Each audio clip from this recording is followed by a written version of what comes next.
All right, ladies and gentlemen. So today we're going to be talking about divine crafting that came into the game. I'm going to try to keep this short and sweet. Divine crafting comes with breakthrough level 7. Starting with the divine craft of fire, it does more HP damage and makes enemies not want to fight. This is for every furry creature out there, the monkeys, the rats, stuff of that nature. Increasing this to the next level, up to level 3 or whatever, it makes that the fire deals an extra explosion. It says an extra explosion, so it deals an explosion. All the maxed out ones increase the duration up to 10 seconds. You're going to be needing these greases, which is going to be picking up embers, picking up cracklings, picking up fire oil, picking up Buddha's tears. That's going to that's going to give you the grease. Next, going into the water divine craft. Divine craft, it does extra HP damage and some key damage, and also it creates stagnant to the enemy, reduces damage dealt to that enemy. The enemy does reduce damage, and it will penetrate shielded enemies. So this is good for enemies that do have shields on them. There's more enemies in the game that have shields. The more breakthroughs you get, the more elites are with these enemies. And then it increases the interruption effect. So water deals some sort of interruption damage, and then it does the stagnant effect to them, dealing extra damage to that. Now, utilizing the poison divine craft, the poison divine craft deals with HP damage and some key damage, and they take extra bonus damage to HP and to their key. But it says that it can break through iron body units with key lock. So the monks primarily have where their key locks. It's on their blue bar. It has little white dots on it, and poison seems to break that. And then up on the increase of the divine craft for the toxic is going to give you extra execution damage, so it deals another damage. So I don't know what that looks like. Is it? I know when you do the execution, you hit the enemy, you knock them down. Is it going to do a hit and a hit? I haven't seen it in practice. I haven't seen no YouTuber do it in practice. There's just getting these materials, refarming the same materials that we've been picking up this whole time. A little tedious thing, so I haven't seen anyone do it. So when it comes to getting the fire oil, you're going to be, like I said, Buddhist tears. You're going to be going to outposts. You're going to be collecting the embers, collecting the crackling fire next to the enemy outposts. Most enemy outposts have a bunch of these little fire pit areas.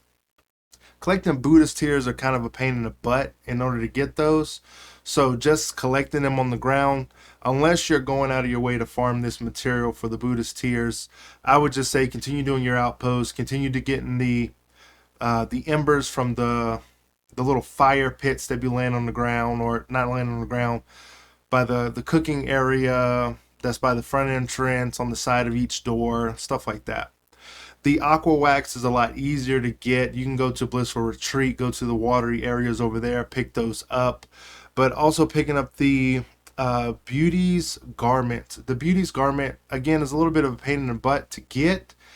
But again, if you're going over to the Meow Meow Temple, you get some Buddhist tears there. If you go to the area of Blissful Retreat, again, that Blissful Retreat is what I would go to the water areas to pick up some of those aqua things.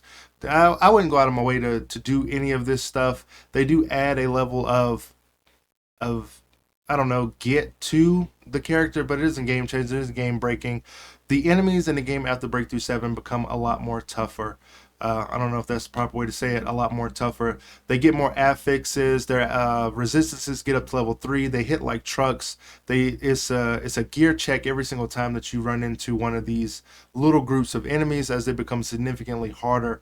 Breakthrough 7, in my opinion, isn't for the faint of heart. No matter what difficulty you're on, whether you're on story mode, recommended, or legendary. Legendary especially, because you can get hit quite hard with thousands of damage if your gear isn't built right.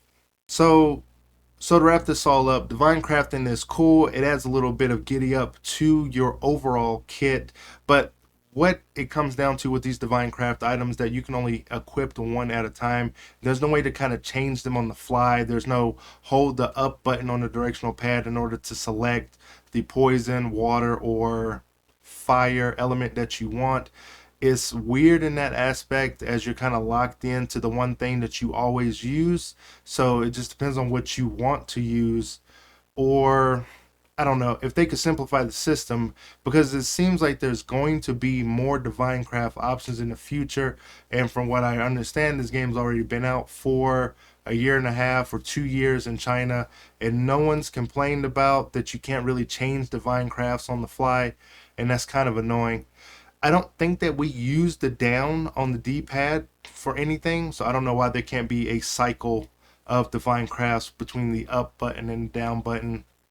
Push the down button to cycle through them, push up to use it. It should be that simple. But hopefully this video helped you guys out on understanding what the divine crafts are, and how there shouldn't be any serious overhype for them.